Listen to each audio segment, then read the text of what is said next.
Bueno, Miguel, buenas noches. Con las disculpas del caso que ahora pues ha sido acá en este espacio donde la máquina pues solo dice que no podemos cargar la página del Instituto Chapik Handal. Hemos intentado cargar páginas auxiliares, perfiles y creeríamos que no se trata de otra cosa, sino que se trata de cuestiones técnicas relacionadas con la conectividad de Internet. Creeríamos eso, pero un poco nos molesta y me molesta en lo personal porque hay, hay personas que sí nos van a esperar y ni modo, no es lo mismo una grabación que algo en vivo, no es lo mismo, aunque esa es una forma, pero no es lo mismo, a pesar de, no es lo mismo. Entonces, siguiendo la formalidad, yo quería presentarle a usted y a todos los que van a ver este video en este caso, que el tema, bueno, en este relato de esta noche es los 91 años del Partido Comunista de El Salvador. Ahora el relato es sobre el Partido Comunista de El Salvador. Esta es otra jornada más que estamos desarrollando y en la Casa Museo, bueno, de hecho, la Casa Museo como tal, la Casa Museo Chapik Handal, es precisamente un espacio donde se resguardan objetos, colecciones de un comunista. Entonces, en la Casa Museo tenemos a todo lo relacionado con Chapik Handal, que es un comunista, pero cosas emblemáticas del Partido Comunista, tenemos una bandera como ustedes la pueden ver ahí en la imagen del Partido Comunista. Esta bandera al lado no el compañero Fabio Adolfo Mejía, que lastimosamente el año pasado falleció por la pandemia. Es una lástima que Fabio se haya ido, pero sin embargo podemos decir que esta bandera que se muestra en la imagen, él la donó al museo, a la Casa Museo, y precisamente esta bandera, según él nos relató en el momento que nos donó esa bandera, es que fue elaborada para el 8º Congreso del Partido Comunista por la juventud del Partido Comunista. Entonces allí tenemos esa bandera. Por eso nosotros decíamos en la descripción que hicimos en la invitación que esta bandera pues no fue hecha precisamente para mostrarse en un museo y por lo tanto la serigrafía ya está bastante deteriorada y se le está cayendo. No, porque yo estuve leyendo, siguiendo los comentarios en los chats y más se consideraba como que, uy, el Partido Comunista está en una gran decadencia. No, es decir, las cosas, los objetos como tal, tienen un deterioro por el tiempo, pero sin embargo son parte de las colecciones del Partido Comunista. Entonces, para nosotros, para la Casa Museo, es muy emblemática esta bandera porque primero fue elaborada por la juventud del Partido Comunista, fue donada por un compañero que murió a causa del COVID el año pasado y que, pues, además de todo eso, se utilizó en el 8º Congreso del Partido Comunista y pues nosotros creemos que tiene un gran valor histórico esta bandera. Pero además de eso, además de esas cosas, que esto está en una sala de la Casa Museo Chapik Handal, pero además aquí tenemos otra fotografía. Esto era en el otro lugar donde estuvo ubicada la Casa Museo, tal vez usted recordará, y Sí. pues ahí en el centro de toda esa cantidad de imágenes precisamente está donde yo tengo el cursor, que ahora también esa fotografía está allí en la Casa Museo, el, la imagen cuando se inauguró el busto de Miguel Mármol en el lago de Ilopango, y eh, en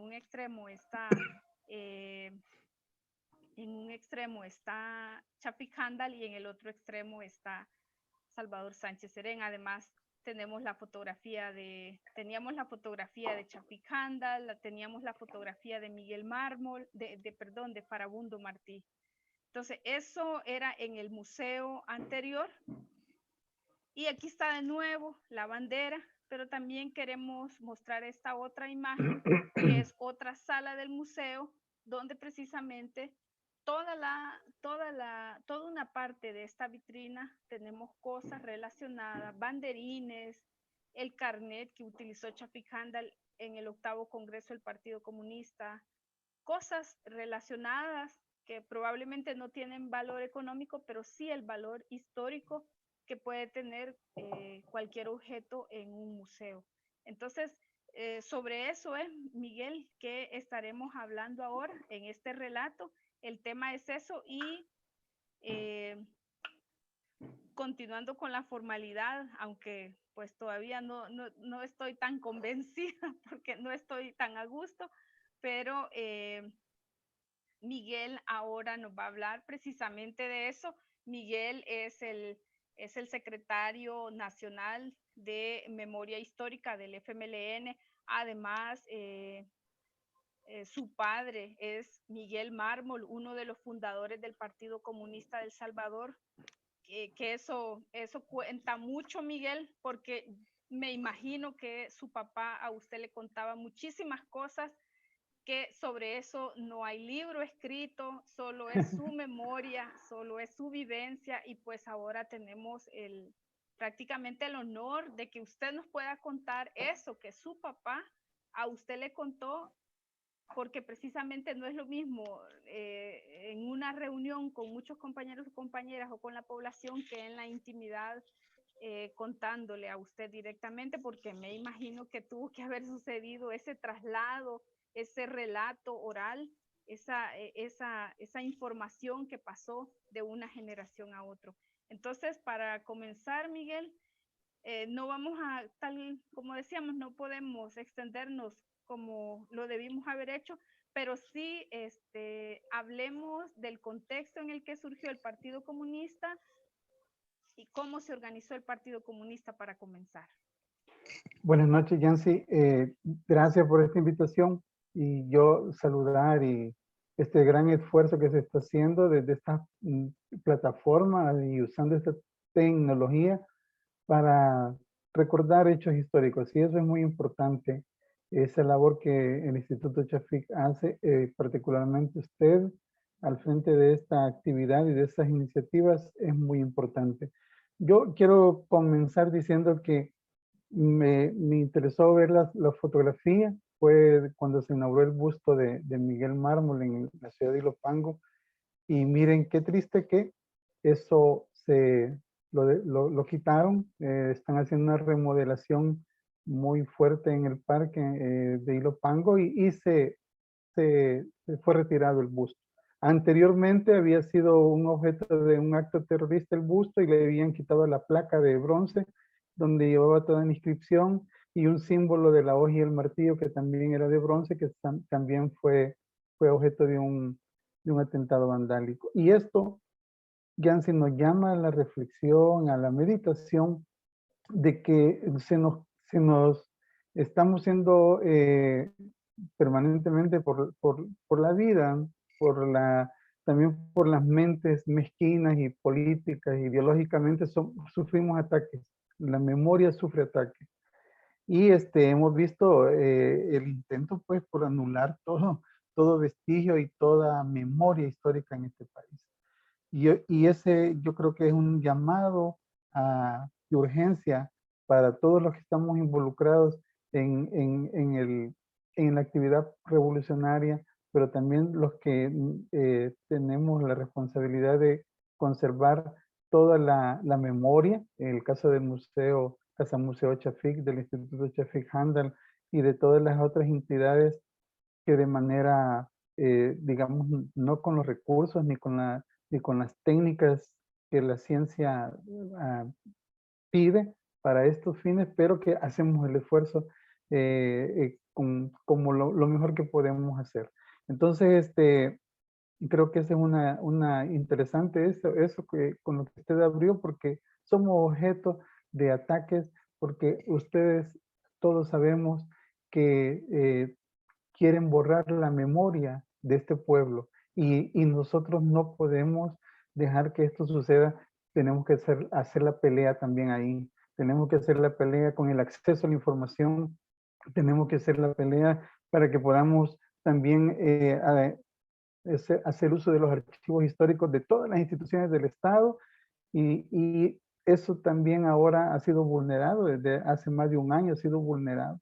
Bueno, no sabemos ni cuántos víctimas del COVID hay, porque es un acceso a la información que no tenemos y nosotros, si eso no lo podemos obtener, imaginémonos todas las cosas que nos son ocultas.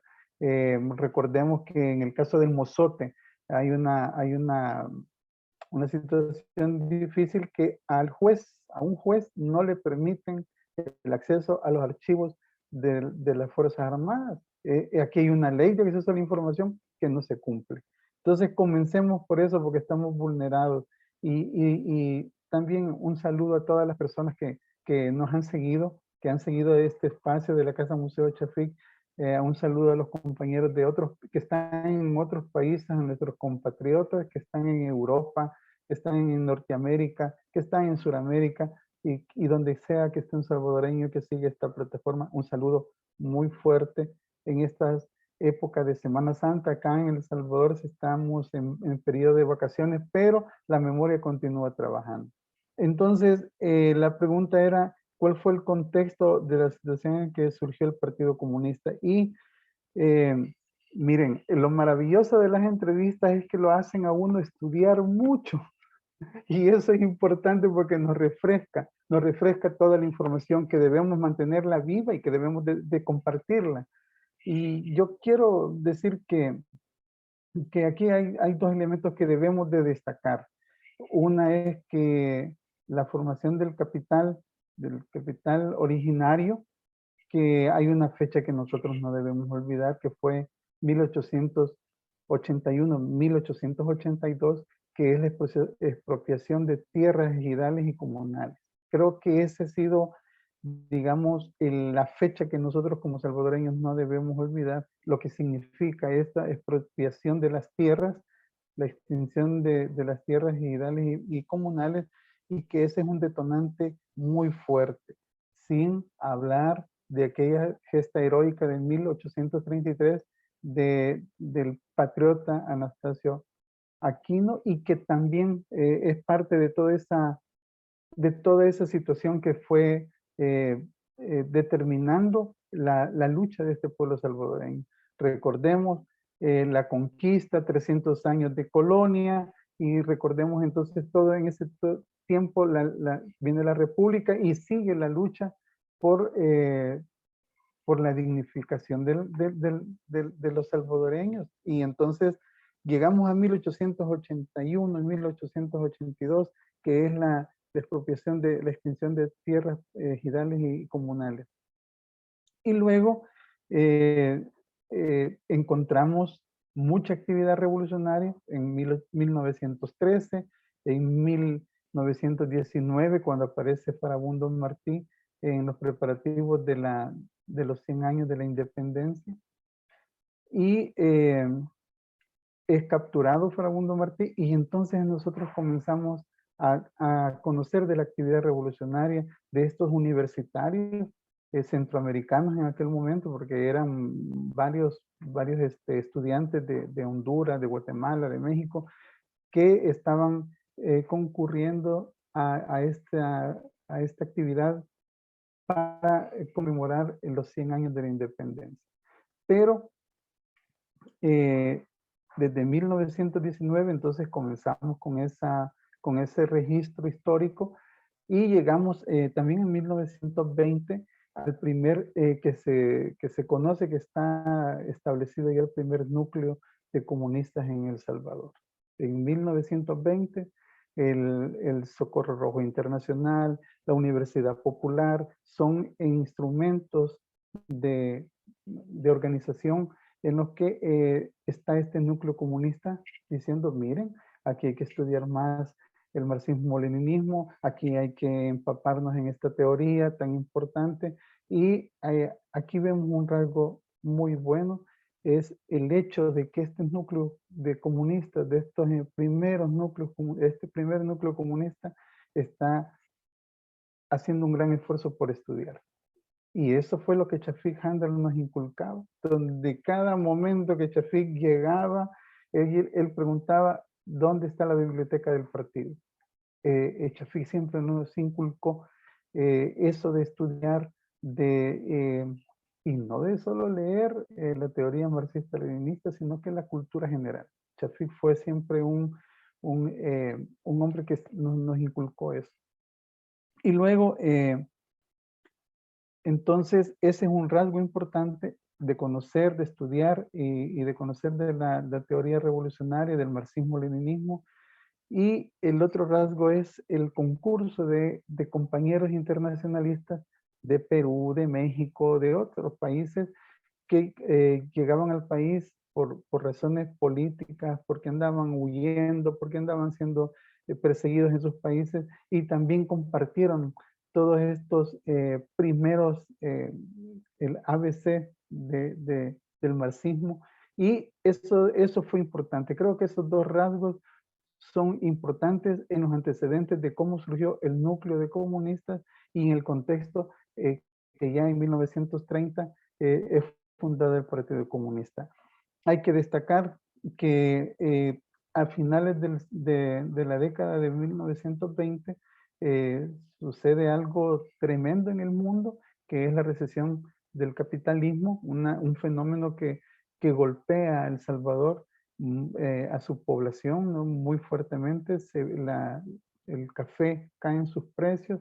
Ese era como el primer rubro de obtención de divisas, y eso es severamente afectado. Hay entonces una baja de empleos muy fuerte, y lo que significa eso en el impacto que hay en la sociedad salvadoreña y en el pueblo salvadoreño es tremendamente fuerte. En ese marco, las condiciones de organización de ese núcleo comunista habían llegado, y en ese marco entonces un 30 de marzo de 1930 se reúnen por 2 días en la ribera del lago de Ilopango. Por cierto que mañana el, el colectivo de Ilopango, la directiva municipal de Ilopango, nos invita a que vayamos a conmemorar el 91 aniversario de la fundación del Partido Comunista, precisamente el lugar donde se fundó, que se conoce ahora como la Peña del Eco. Es una caminata de 30 minutos o de 40 minutos, y ahí se va a conmemorar el día de mañana. En ese contexto de situación económica difícil, de una situación política complicada, ¿no? En ese momento en el país, y con una maduración de organización de un núcleo comunista, y es que llegan a ese momento de decir, es el momento de fundar el partido y que este partido se fortalezca y pueda dirigir toda la lucha revolucionaria en ese momento. Bien, muchas gracias, Miguel, por todos esos antecedentes que tienen a la base la formación del Partido Comunista, porque nosotros pedagógicamente o por razones didácticas podemos decir, vamos a hablar solo del 91 aniversario de la formación o de la fundación del Partido Comunista, pero como usted decía al inicio, la memoria histórica nos obliga a leer, a estudiar bastante. Entonces, los antecedentes del Partido Comunista no son precisamente ahí en el año 1930 que se forma por una cuestión de puro voluntarismo o por casualidad, sino que tiene a la base antecedentes y que van más allá precisamente de la promulgación de esas leyes, de la ley de ejidos y de las tierras comunales. Le quiero informar, haciendo un paréntesis, Miguel, no nos damos por vencidos, yo no me doy por vencida, y estamos transmitiendo en YouTube. O sea, Facebook no nos dejó, pero estamos transmitiendo en YouTube. Yo ahorita voy a compartir con todos para que nos puedan seguir a través de YouTube, pero lo estamos Muy haciendo, bien, es decir, que excelente. no nos van a callar, No no nos nos van van a a parar. callar, no nos van a parar ni a callar.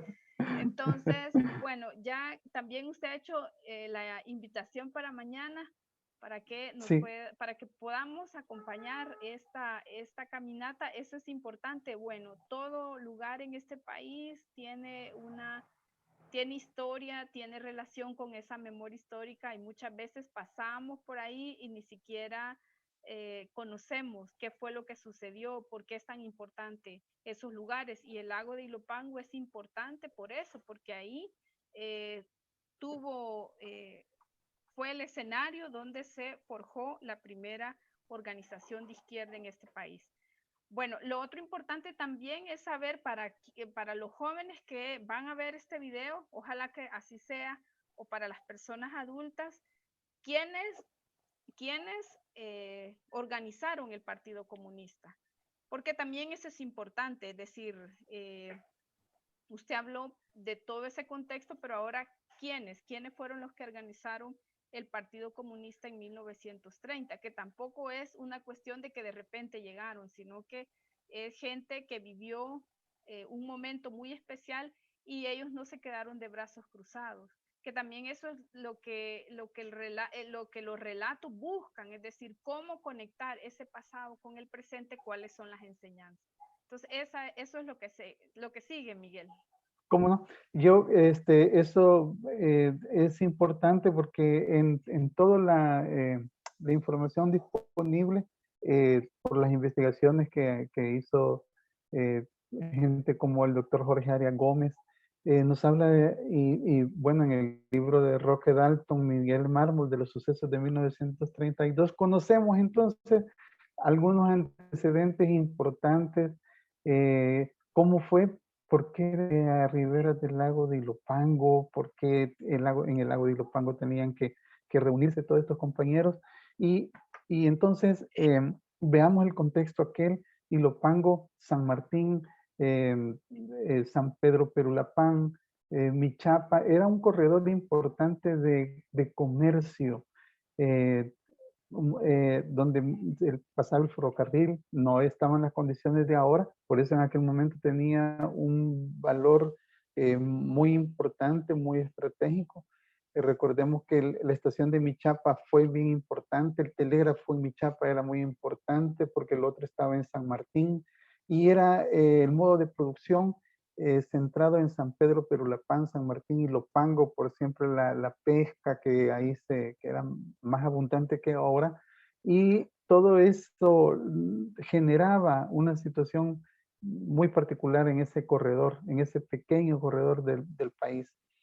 Pero como lo describe Miguel Mármol, dice, no, no, bueno, éramos artesanos, éramos trabajadores y del campo y de la ciudad, y no teníamos condiciones en las ciudades de hacer un local que prestara las condiciones para hacer una reunión tan importante como era la fundación del partido. Entonces dicen, ellos escogieron con la ayuda de pescadores del lago y con ayuda también de los compañeros que vivían en Ilopango, hacer las condiciones para ir a fundar entonces el partido. Describe también cómo fue que bajaron por grupos hacia Asino, porque la playa se llama Asino, toda esa parte del lago se llama Asino, y cómo encontraron en esa frondosa vegetación de almendros, dice, y de los árboles que estaban ahí, muy, muy espesa era la vegetación, hacer entonces esa importante reunión. En los antecedentes se habla de que fueron 35 compañeros que se reunieron. Por supuesto que hubo más personas involucradas y por eso es importante el testimonio personal, como decía Yancy, porque cuando a las personas las entrevistamos, cuentan a muchas cosas, pero ya en otros momentos cuentan otras cosas, otros detalles. Ahí también hubo involucramiento de compañeras que no se mencionan en los textos, pero eso fue una reunión larga. eh, Ahí comieron varias veces en esos días que estuvieron en reunión, eh, tuvieron que tomar agua, y entonces hubo un acompañamiento de la población que encubrió aquella situación, aquella reunión tan importante. Pero en los textos nos dicen que fueron 35 compañeros y que encontraron la maduración para ese momento fundar esta organización, este partido. Yo quiero recordar de que en ese momento el núcleo comunista había enviado a un contingente de compañeros revolucionarios a Nicaragua. Allá estaba Faragún, este núcleo de compañeros lo había enviado, y a otros más, a otros compañeros más que en su momento los vamos a recordar sus nombres y cómo fue esa travesía hasta el Chipotón, hasta Nicaragua, pero los compañeros estaban allá. Y entonces el momento estaba propicio para la fundación del partido, y se hace entonces ese día, fue la reunión entre el 27, 28 y 30 de marzo. Hay una discusión, ¿verdad? ¿Para qué vamos a fundar el partido? ¿Cómo lo vamos a organizar? ¿Cuáles son las tareas importantes que tenía en ese momento ese partido, esa organización? Y esas deliberaciones, esas discusiones fueron abundantes, duraron por muchas horas, hasta las altas horas de la noche, en la madrugada, y continuaban al día siguiente discutiendo cuáles eran las proyecciones que tenía el partido. También se habla de que hacen las tesis de la fundación del partido y sus líneas estratégicas y tácticas del momento. Entonces, esta gente venía ya bien empapada en la teoría revolucionaria de por qué crear un organismo partidario y cuáles eran las tareas. No estaban haciendo un club de café, no, era una organización política que tenía sus tareas estratégicas, sus misiones tácticas, y tenía una organización que cumplir. Entonces, algunos nombres de los compañeros que fundaron, no tenemos todos los nombres, no están disponibles, pero algunos son, por ejemplo, Luis Díaz, que era carpintero, Luis López, que era albañil, Víctor Manuel Angulo, que era profesor, Juan Campo Bolaños también era profesor, los compañeros que solo tienen los apellidos Belloso y Sortos, que eran tipógrafos, un compañero de nombre Ladislao, dice era zapatero, Miguel Mármol, que era también zapatero, José Ismael Hernández, zapatero, Balbino Marroquín, albañil, Gregorio Cortés Cordero, Narciso Ruiz, Rafael Bondanza, que trabajaba en el ferrocarril, Abel Cuenca, un compañero teórico muy importante de Aguachapán, Modesto Ramírez, que fue un mandador de finca, analfabeto, pero con una inteligencia tremenda, ¿no? Una sagacidad que tenía este compañero Modesto Ramírez. Salvador Carrillo, que muy poco lo hablamos de él, que estaba ahí en Sastre y que vivía en Ilopango. Estas personas entonces son algunos nombres de los que se convocaron en aquel día, en aquellos 3 días, y que fundaron el Partido Comunista. Miguel, usted acaba de hacer un listado y también lo que y eso hay que comprenderlo, porque de repente, por ejemplo, en el libro Legado de un Revolucionario que usted tiene por allí, ahí aparece que Miguel Mármol fue el primer secretario de organización del Partido Comunista, pero en las redes se comparte que Miguel Mármol fue el primer secretario de juventud del Partido Comunista, es decir, que eh, todo esta memoria histórica, nosotros tenemos un compromiso que es ir primero aclarando o acercándonos tanto como así Chapik Handal en el libro del 90 aniversario del Partido Comunista, él establece que sentaron a los comunistas más mayores y que con ellos se pudo aclarar que no fue precisamente un 28 de marzo, sino que un 30 de marzo, el día de la fundación del Partido Comunista. Entonces, eso también es importante como comprender esa situación, porque a veces consideramos que yo tengo la verdad absoluta y lo que yo digo, eso es así. pero Sí, lo que requiere es más investigación y probablemente mucha está investigación. de parte de nosotros la comprensión de que eh, pues no hacemos la lucha revolucionaria del pueblo salvadoreño no se hace precisamente y no hay alguien que esté ahí registrando los datos. Entonces, por lo tanto, puede ser que hayan esas variantes, porque sin duda alguna nos van a escribir en el chat, mire, el secretario de organización no fue Miguel Mármol, sino que sin duda fue otro, o el Sí, secretario de juventud fue Miguel Mármol. Es decir, esas variantes también en ocasiones se ha discutido que, bueno, y se dice claramente que Farabundo Martínez fue el primer secretario del Partido Comunista. sí, También con Domingo aclarábamos el otro día por qué Luis ya no fue el secretario del Partido Comunista. Entonces, sí, la memoria histórica nos llama precisamente a, a estudiar bastante, a investigar y por supuesto sí. a que nos sirva para cimentar nuestras raíces revolucionarias, pues a pesar de que nos encontramos a veces con esas variantes. Bueno, lo otro, hubo influencias Solo, externas, ¿sí? solo quiero decir con esto de la memoria, imagínese, Yancy, que el 30 de marzo también fue aquellos acontecimientos del 2020. Imagínese que fue hace un año, más o menos el 30, los acontecimientos de cuando la gente se desbordó pidiendo los $300 y que hubo un gran problema en las calles, que hubo disturbios y que el presidente terminó diciendo así, fallé, no era así.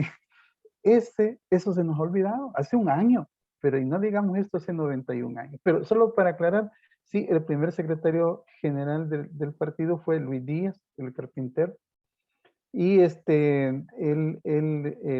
secretario de organización fue el profesor Víctor Manuel Angulo, el secretario de organización del partido, y el secretario de organización de la juventud fue Miguel Mármol. Esos datos son interesantes para los investigadores, los que estudian o los que queremos conocer más de la revolución salvadoreña y de los procesos revolucionarios en el país. Son detalles importantes para compartir. Correcto. Bueno, también lo otro que es importante es si, aunque usted lo mencionaba, ¿verdad? Es decir, las ideas fluyen de un lado para el otro, así como por ejemplo en este momento nosotros tenemos que del lado de América del Sur ahorita hay una efervescencia revolucionaria y esas ideas de alguna manera también permean nuestra convicción, nuestra determinación para continuar en la lucha. Pero en aquel momento hubo Sí. influencias externas en la formación del Partido Comunista.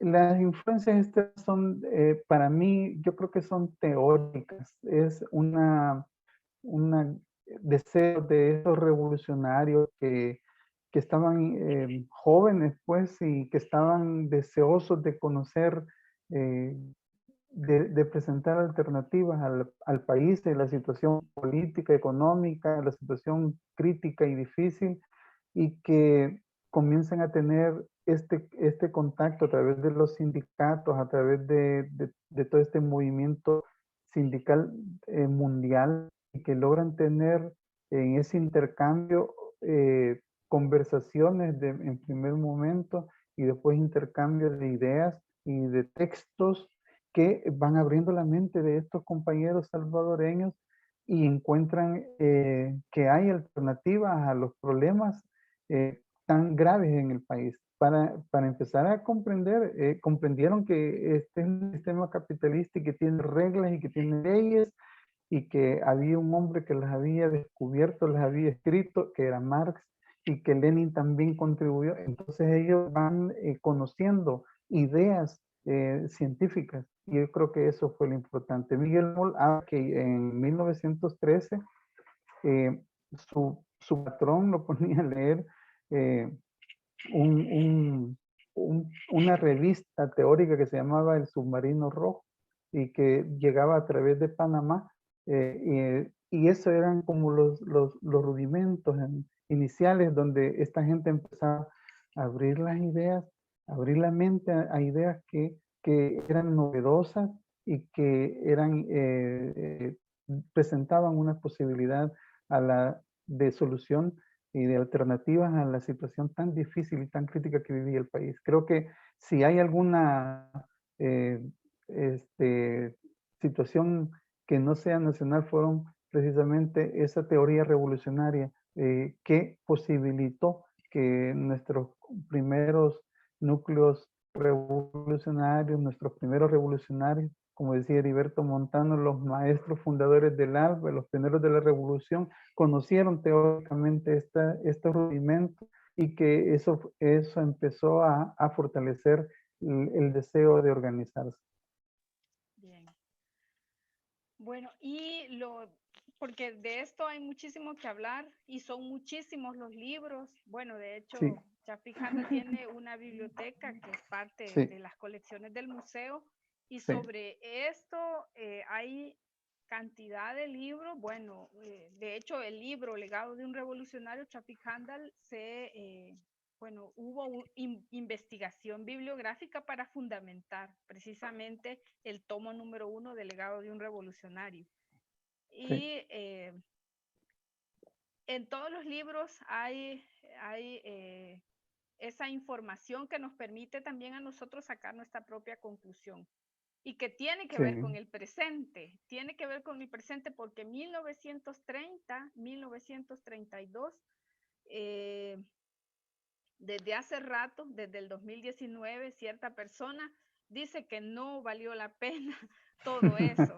Realmente esa es una equivocación tan grande que podría decirse que es hasta una aberración histórica. Entonces, porque el Partido Comunista surgió por algo y lo que sucedió fue parte precisamente de todo eso que afectaba los intereses de la oligarquía, de la burguesía. En ese momento, en la próxima semana vamos a ver otro relato que tiene que ver con algo que surgió ahí, con parte del Estado, con la organización del Estado para defender precisamente esos intereses. Entonces, sería bueno, Miguel, que también nosotros, ya que estamos al aire, que aprovechemos para informarle a los que nos van a ver tarde o temprano. Si no lo miran ahorita, lo ven después por curiosidad o por lo que sea, pero siempre lo ven y la idea es esa. Entonces, ¿cuál fue la lucha que acompañó el Partido Comunista en ese momento histórico? Es decir, ¿por qué esos compañeros no se organizaron para ir a darse un baño allá al lago de Ilopango?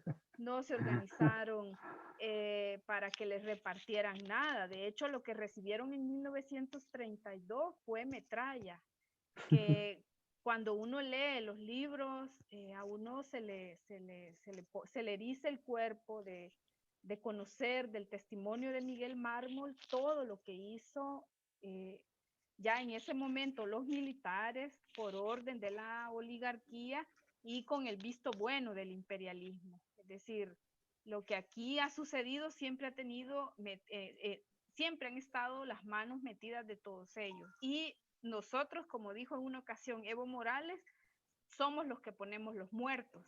Entonces, hablemos un poco de eso, Miguel. ¿Por qué, o sea, cuál fue la lucha? ¿Por qué por qué se organizaron esas personas y decidieron apoyar las demandas de los indígenas, de los campesinos, de los obreros? Yo pienso que la situación era en ese momento muy complicada, muy fuerte. Había un sentimiento de lucha fuerte por las condiciones, no solo de ese momento de la crisis del capitalismo. Como decimos, eso tiene un antecedente más profundo para los salvadoreños. Esa situación agudizó y el partido en ese momento se dedicó precisamente a organizar a toda esa población inconforme y que miren, ya la gente no soportaba más, un día más, esa situación tan injusta de el hambre que era terriblemente, abrazó a este pueblo, el hambre, la miseria, y entonces el partido se extendió, abrió sus brazos a organizar a toda esa gente descontenta, toda esa población y en los relatos de Miguel Mármol, de los acontecimientos de 1932 que recoge muy, muy bien Roque Dalton y que nos lo expone de una manera muy, muy didáctica y muy, muy bonita. Nos podemos enterar de cuál es esa situación a la que el partido enfrentó, organizar a la gente, pero también el relato de Miguel Mármol dice, a mí me tocó ir a, a organizar a la gente, a los jóvenes del campo, a los jóvenes que estaban siendo reclutados por el ejército y que a la fuerza se los llevaban a los cuarteles. Esas fueron como tareas de la juventud en aquel momento, que están planteadas como una tarea urgente, ¿no? De ir al encuentro de todas esas personas que estaban siendo reclutadas a la fuerza por el ejército y de todo ese contingente de jóvenes que estaban desempleados, con hambre y con deseos de hacer una transformación social en este país. Creo que fueron las primeras tareas del partido, o mejor dicho, son las primeras tareas del partido de llegar a todas las partes del país y organizar a la gente para no desbordarse aquello, sino de manera organizada hacer una lucha encaminada a buscar soluciones a los problemas y a las demandas que tenía la población. Ok, muchísimas gracias, Miguel. La situación era difícil en 1900, bueno, 30. toda esa década, no es que solo Sí. 1930, la situación era difícil, había hambruna. Usted tiene a la mano varios libros, el relato de Miguel Mármol, hecho por Roque Dalton, El legado de un revolucionario. Hay otros libros, por ejemplo, el de Jorge Arias Gómez, y además hay otros autores que han escrito precisamente de ese periodo, cuando la crisis de 1929 golpeó la economía de este país, y pues el impacto más grande fue de los campesinos, de los obreros. Inclusive en el libro Legado, Chafik Handal habla que hasta los empleados públicos tuvieron su parte de dificultades, el golpe que dio la crisis de 1929. Pero también Chafik en el legado, Miguel, habla que precisamente la lucha del Partido Comunista, a pesar que abrazó todo eso que sufría este pueblo, pero que no era una lucha de clases, es decir, ni siquiera eso. Pero a pesar de que no era eso, la oligarquía arremetió de la forma más brutal. Eso es para que nosotros entendamos, hombres y mujeres entendamos que aunque ni siquiera luchemos por una causa de clase, la oligarquía, en este caso la burguesía, los militares siempre van a arremeter para defender los intereses de ese bloque. Entonces, para que veamos, es decir, hagamos comparaciones y no sencillamente caigamos en ese razonamiento que en el 2019 se dijo que no había servido de nada lo que sucedió en 1932, que por gusto los 32,000 muertos, igual que se dijo posteriormente que no sirvió de nada la guerra de la década del 80. Es decir, es grave lo que se dijo, porque atenta por un lado con la memoria histórica, pero por otro lado niega las luchas de este pueblo que han sido por reivindicar derechos, como por ejemplo en el 32 fueron derechos laborales, ni siquiera estaba pensando Modesto ni todos ellos en abolir el capitalismo, sino que Chafik inclusive ahí menciona que lo que ellos querían era, por ejemplo, que la jornada laboral se redujera a 8 horas, algo tan básico, que ahora ha cambiado, eso que está contemplado en la ley ha cambiado. Bueno, pero ese es otro tema. Vamos a ir, ya vamos como por la mitad, Miguel. Luego, ¿cuál fue el desempeño de Farabundo Martí? Porque para nosotros, para el FMLN y para todos, Farabundo Martí es una figura, es la figura que nos mueve a todos. Es un internacionalista, todos conocemos su historia, pero sería bueno pues que también usted ahora esta noche en su relato pues nos cuente, es decir, ya que tuvo esa oportunidad que no todos hemos tenido de estar cerca de compañeros como Miguel Mármol. Sí, para mí, Farabundo, pues él siempre fue como, era una parte vital para este movimiento revolucionario desde que está registrado en 1919. Es decir, él tiene más antecedentes, pero ahí está registrado, ahí comienza a registrarse su vida en ese año, en, ese, en esa manifestación que es capturado, y de ahí hay cantidad de información sobre él. Él fue siempre un dirigente de la Revolución Salvadoreña, del partido, de aquel núcleo inicial de comunistas, y él tuvo esa oportunidad de ir a compartir la lucha con Sandino, que fue también una parte importante de esa experiencia. Y él regresa al país, y por su experiencia y sus cualidades de dirigente y de líder, pues el partido lo nombra, los militantes lo nombran a él como dirigente máximo. En ese momento no había una reunión para hacerlo, digamos, de manera formal, que se reunieran. La situación ya estaba muy convulsa. Entonces a él lo nombran de una manera rápida como máximo dirigente y líder del partido, y él se pone a la cabeza entonces al regresar al país, y ya para finales de 1930.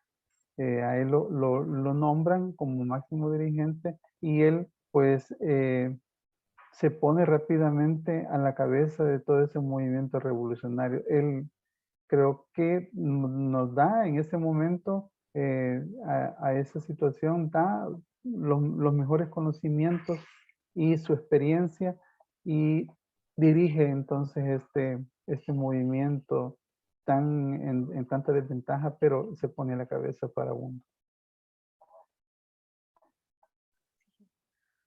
Bueno, Farabundo creo que para el partido y para todos los revolucionarios es la figura del hombre que asume una causa. Bueno, murió de una forma valiente, fusilado, y aún sabiendo que iba a morir, en el último momento gritó una consigna.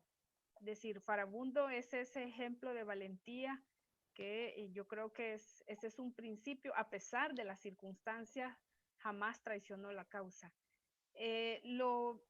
Bueno, estamos ya en la parte final casi del relato, Miguel. Después de 1932, ¿cuál ha sido la trayectoria o cuál fue la trayectoria del Partido Comunista? Porque no quiere decir que, para los que no saben, después de 1932 hubo una situación que no dejó espacio para que en este país las opiniones diferentes pudieran expresarse. Entonces, sería bueno también que hablemos de eso, qué pasó después de 1932 con el Partido Comunista. Yo, antes que de ese espacio del qué pasó después de 1932, creo que en su momento, Yancy, tenemos que hablar sobre Farabundo. Nosotros conmemoramos todos los 1 de febrero el fusilamiento de Farabundo, Martí, Luna y Zapata. Y creo que cada vez es urgente que nosotros hablemos más sobre esta experiencia. Es decir, no solo fue que los fusilaron, sino que ellos pasaron un proceso judicial bien amañado, bien muy particular, y que creo que es importante que nosotros abordemos esos temas. Y también creo de que es importante eh, eh, hablar también de Luna, Zapata, quiénes fueron ellos y por qué ellos fueron fusilados. De esa experiencia creo que es importante hablar en su momento. Viene mayo también, que es el cumpleaños de Farabundo, y creo que vale la pena hacer eso.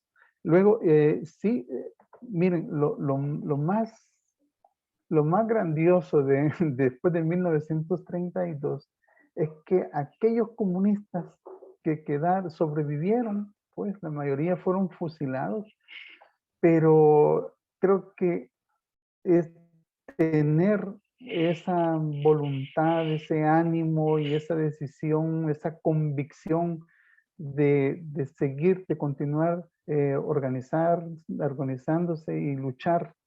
Creo que ha sido el ejemplo más grande que todos esos revolucionarios eh, continuaron después de 1932. Y me refiero a Segundo Ramírez, él era de Sonsonate, de Modesto Ramírez, el mandador, que hay un relato de cómo él se escapa y lo escribe precisamente un periodista de derecha de Estados Unidos, que tiene la crónica de todos los acontecimientos de 1932.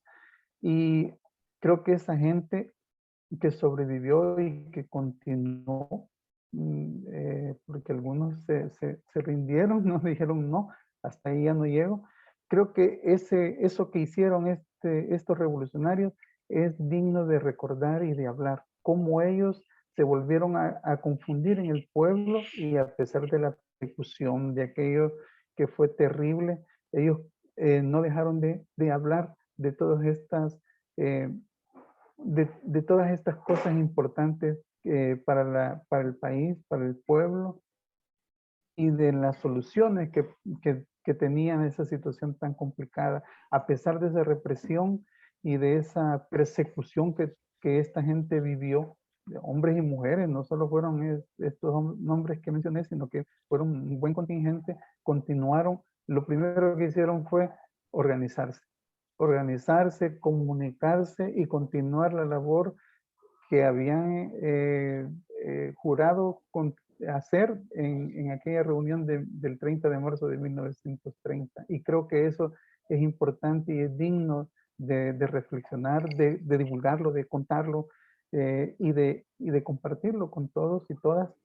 Y eso creo que fue una de las cosas muy importantes. Luego, después de 1932, organizarse, continuar la lucha y que nosotros en la historia lo registramos, el siguiente acontecimiento fue en 1944, es decir, 13 años de la dictadura de Hernández Martínez, culminan precisamente por toda aquella articulación de organizarse y continuar luchando, de, de hacer esa denuncia de todas las atrocidades que hacía la dictadura en ese momento.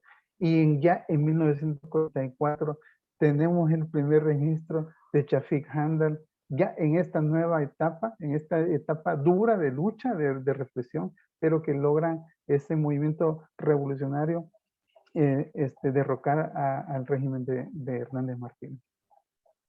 Sí, yo creo que nosotros vamos a caer en deuda, Miguel, porque tenemos que hablar de tantas cosas. Es decir, Sí. Cuando uno lee los libros, por ejemplo, el relato de Miguel Mármol, eso, es decir, eso conmueve cómo fue el proceso judicial de Farabundo, de Luna Zapata, pero también conmueve cómo fusilaron y cómo sobrevive Miguel Mármol, que precisamente lo fusilan aquí en Soyapango, es decir, en esta ciudad lo fusilan y puede sobrevivir y huye a través de la calle antigua El Matasano, y uno empieza a pensar cómo hizo. En aquel momento no habían calles, no había nada, sin duda tuvo que cruzarse cercos, bajar cerros, quebradas, cruzar quebradas, y él termina diciendo, llegué a la chacra, creo, si no me equivoco, y esa reorganización que se da después es increíble, después de toda una matanza, después de toda una masacre en la que intentaron, por supuesto, anular esa identidad en todo sentido, que Chapik también habla de eso, es decir, esa identidad con nuestro origen lo intentaron en ese momento aniquilar. Hasta cierto punto tuvo su efecto, ¿verdad? Lo lograron, es decir, lograron hacer, pero sin embargo las ideas quedaron, y Y Chafik Handal, en este libro, en el discurso de los 60 años del Partido Comunista, él ahí hace reconocimientos a cada comunista después de la masacre, y un reconocimiento que le hace a Miguel Mármol precisamente es la reorganización. Es decir, que el tema de la reorganización partidaria no es algo nuevo y que hay que estarlo haciendo, porque no precisamente todo se da fácilmente para los revolucionarios, sino que es una batalla diaria, pues en este momento nos encontramos reorganizándonos, y eso es como el diario vivir de todo revolucionario, y no nos debe de desilusionar el hecho de una batalla, porque solo es eso, una batalla. Comparándolo con lo que pasó en 1932, fue mucho más grave la situación. Y sin embargo, estos comunistas se lograron reorganizar en todo el país. Sí, así es. Yo creo Vamos a que quedar en deuda. vamos a quedar en deuda. Lo Bueno, que nos ha pasado sí, recientemente, el 28 de febrero, no es nada con ese semejante acontecimiento de 1932. Y los compañeros que les tocó en ese momento nos dan un ejemplo de lucha. sí.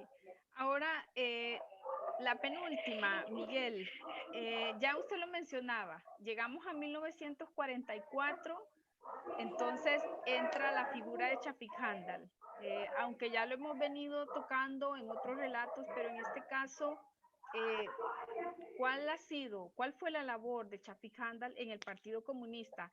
Él mismo dice en su autobiografía, que se terminó convirtiendo en un libro de historia, él dice que se incorporó en octubre de 1950. Entonces, bueno, a mí me preguntaron, ¿y usted cómo sabe? Porque él lo escribió en su autobiografía. Él Sí, escribió que entró en octubre de 1950 al Partido Comunista, aunque él mismo también comenta que en 1944 él se incorporó a la huelga de brazos participó. caídos. Entonces, Sí. esta sería la penúltima de todo este relato. Quedamos Yo sí, pendientes. Bueno, falta una pregunta, Miguel, pero si quiere, con esta, seguimos con esta. ¿Cuál fue la sí, labor de Chapik yo, Handal? yo, yo, la labor de Chafik Handal es tremendamente rica, enorme, desde, desde muchos ángulos. Chafik es un revolucionario y un comunista integral, un comunista que nos deja a través de su lucha, a través de sus testimonios y a través de su práctica revolucionaria, nos deja un gran ejemplo digno de conocerlo y de emularlo. Y yo creo que quiero decirlo, que uno de los rasgos más importantes que Chafik nos inculca y nos inculcó era combatir el culto a la personalidad. Creo que ese es un rasgo que poco hemos hablado de Chafik y que él siempre lo hacía uno caer en la razón de que esa era una desviación ideológica de las más terribles para los revolucionarios, el culto a la personalidad, y ese es un rasgo que Chafik mantuvo hasta el último momento de su vida, y creo que esa es una de las grandes enseñanzas que poco hemos hablado. Entonces, Chafik, además de su labor revolucionaria desde muy temprano, desde 1944, cuando él tenía 13 años, y que él nos relata cómo fue su participación en aquellos acontecimientos de la huelga de brazos caídos, o como se conoció también la jornada de abril y mayo de 1944, nos deja desde ahí nos deja esa enseñanza, y yo creo que Chafik sin quererlo se convirtió para la revolución salvadoreña en uno de los, no solo un revolucionario activo y con mucha lucha, pero también nos deja esta parte histórica y esta memoria que es importante ahora. Ahora nosotros gozamos de esta lectura, de estos libros que Chafik dedicó mucho tiempo, porque Chafik era un hombre infatigable. Él se acostaba siempre muy tarde pero a las 4 de la mañana, 4:30, estaba viendo los periódicos y era incansable Chafik. Entonces nos deja esta experiencia de vida, de lucha, de trayectoria, y ese rasgo de combatir el culto a la personalidad, creo que es de lo más importante, de la convicción de que la lucha es importante hacerla y que también debemos de tener una relación permanente con el pueblo. Chafik siempre militó en una célula, siempre él militó en una célula y después fueron en comité de base y él asistía periódicamente a su reunión de comité de base, ya después cuando el FMLN ya como partido político, y ese es un ejemplo. Hablar de Chafik es inagotable, es de encontrar todos los rasgos y todo el ejemplo de lucha, de tenacidad, pero de mucha convicción revolucionaria. Y él se nutre de precisamente de este ejemplo revolucionario, de estos comunistas que fundan el partido, de estos comunistas que a pesar de esa masacre, de la persecución, de las vicisitudes, de la pobreza, de todas esas desventajas, estos hombres y mujeres continuaron en su lucha por organizar al pueblo. Bien, Miguel, le cuento que pues al final pudimos transmitir para los que, para los que, para los que nos están Para viendo a través de YouTube, los fieles, sí, para los que qué nos están bien. viendo a través de YouTube, pues fue precisamente porque el Facebook nos bloqueó, no pudimos transmitir a través de Facebook, pero no nos damos por vencidos. Y el relato tenía que salir a como diera lugar. Así que por esa razón estamos transmitiendo en YouTube, porque Facebook no nos dejó. Pero Sí, bueno, Miguel, hay cosas, es decir, esto que hemos resumido, le voy a decir, son las 8:40, ya casi terminamos, pero esto que hemos resumido en una hora, más o menos, en una hora, pues es precisamente para motivar con los relatos y para esto precisamente esa es la función de los museos, en este caso de la Casa Museo, y nuestra función es llevar precisamente la memoria histórica, igual que la Sala Expo Nuestra América, llevar la memoria histórica a todas partes, que no se nos olvide, porque la historia precisamente nos enseña, nos educa, para que no volvamos a caer en los mismos errores del pasado. Entonces, para eso es, y este relato precisamente es para eso, para motivar a que no se ha podido abarcar todo, y Miguel lo dijo desde el principio, hablar de la memoria histórica nos obliga a estudiar, entonces hay que hacerlo. Por supuesto, el sistema capitalista está diseñado para que no estudiemos, para que no haya historia, si no hay historia, mucho menos memoria histórica. Pero sin embargo, nosotros dejamos sembrada la semilla para que pueda florecer tarde o temprano en otras personas, jóvenes, hombres, mujeres que nos escuchan. Y pues volviendo al guión de este relato, Miguel, lo último que es como lo más importante, porque muchas personas creen que un museo es precisamente para ir a ver cosas ya bastante obsoletas, viejas, entre comillas viejas. Puede ser que tengan razón, pero lo más importante en este caso de un relato y de esas cosas es que nos permiten conocer el pasado, pero para comprender el presente. Y es lo último de este relato, Miguel. ¿Cuáles son las lecciones que nos ha dejado el Partido Comunista? Ese es un legado que todos los revolucionarios, las revolucionarias, y yo creería que no solamente ellos, los compañeros y las compañeras, sino que es un legado de este pueblo salvadoreño. Es decir, aquel salvadoreño o salvadoreña que no conozca eso, pues no es que él tenga responsabilidad del todo, pero sí es necesario que todos y todas conozcamos esa historia para comprender el presente. Entonces, eh, desde su opinión, Miguel, ¿cuál es ese legado que nos ha dejado esas enseñanzas y cómo lo podríamos en este momento vincular con el presente? Yo creo que, pues para Sí. mí tiene mucha relación, pero sería bueno escucharlo a usted, a Miguel Malva. Siempre, siempre, toda la relación. Yo creo que una de las cosas que vimos en este breve tiempo, que yo lo comencé a decir, una de las cosas más importantes es estudiar la teoría revolucionaria. Ahí comenzaron aquel núcleo de revolucionarios y comunistas, comenzaron en, a interesarse por el descubrir la teoría revolucionaria. Eso es lo que nos siguió enseñando Shafik. Shafik, miren, nos inculcaba, nos preguntaba qué estás leyendo. Y él no se limitaba a que leyéramos solo El Capital de Carlos Marx o un paso adelante, dos pasos atrás de Lenin, sino la cultura general. Hace poco nos decía un compañero que un teólogo decía, el hombre más versado de América Latina que yo he encontrado en temas bíblicos es Shafik. Porque Shafik leyó de todo.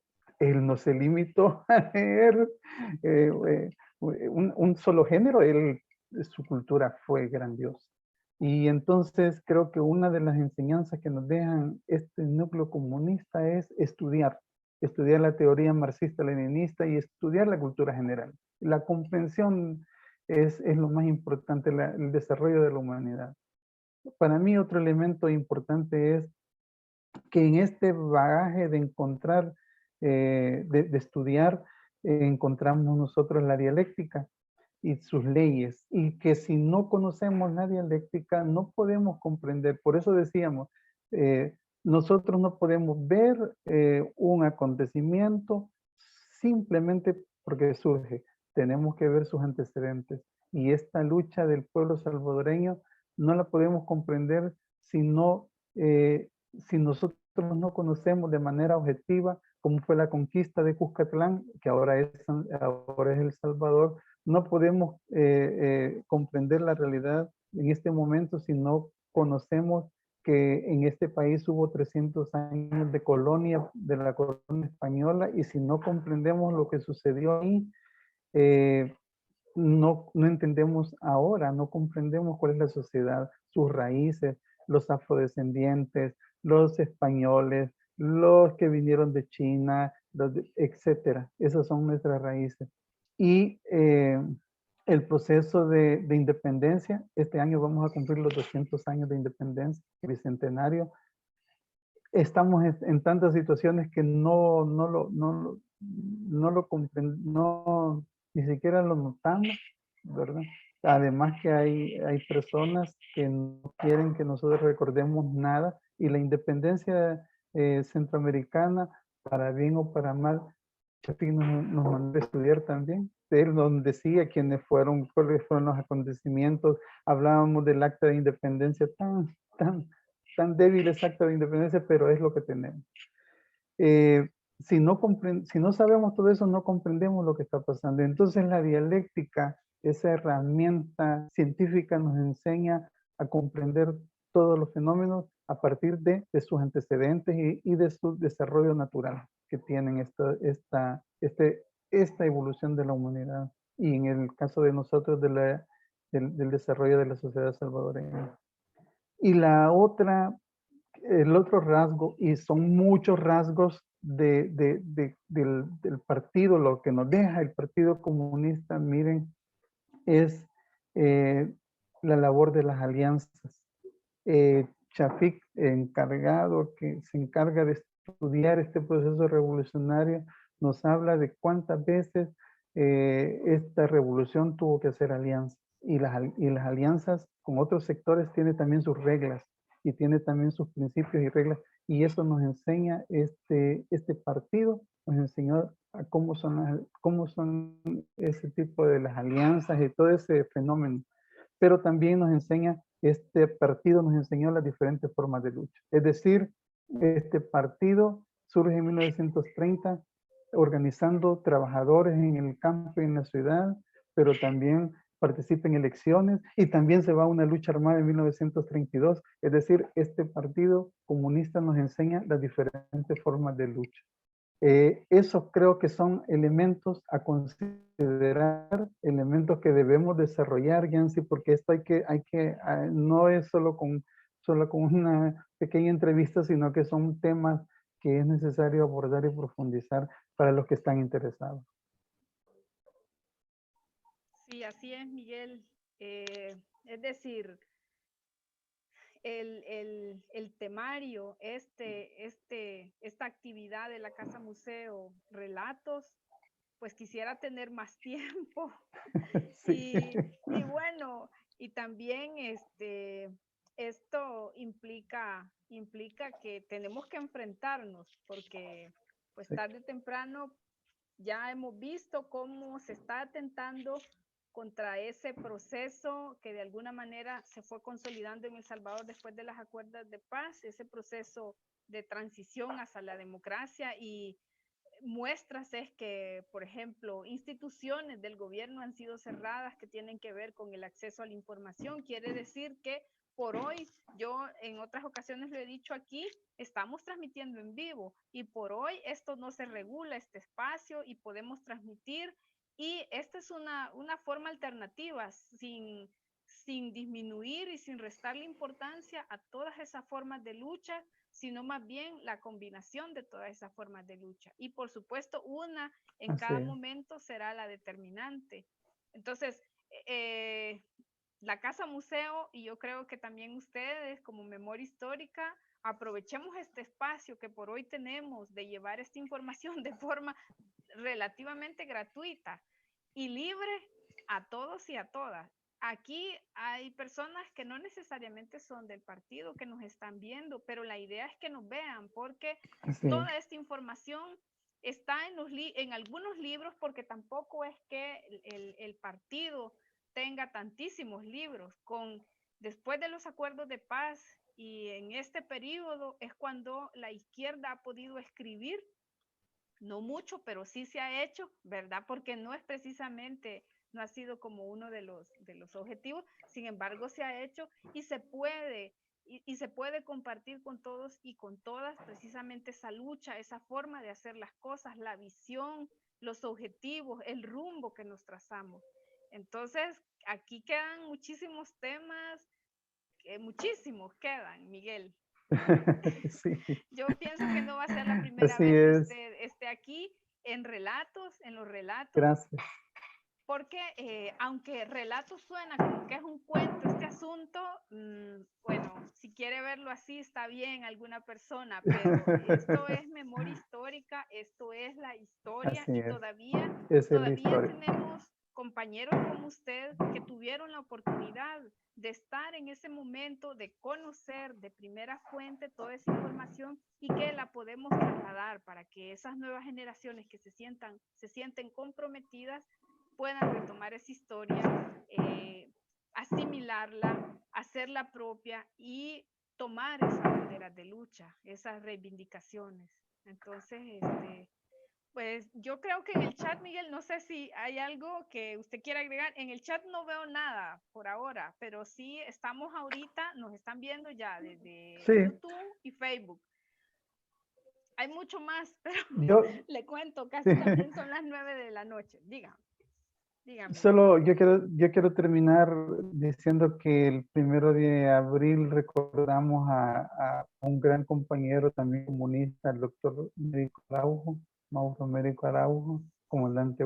Y me recuerdo de él, pues porque recientemente estuvimos recordando la memoria del doctor, del compañero, pero su aniversario de fallecido, pero porque también él es un teórico de la Revolución Salvadoreña. Él escribió mucho y tenemos sus textos. Entonces yo creo que recordaba eso.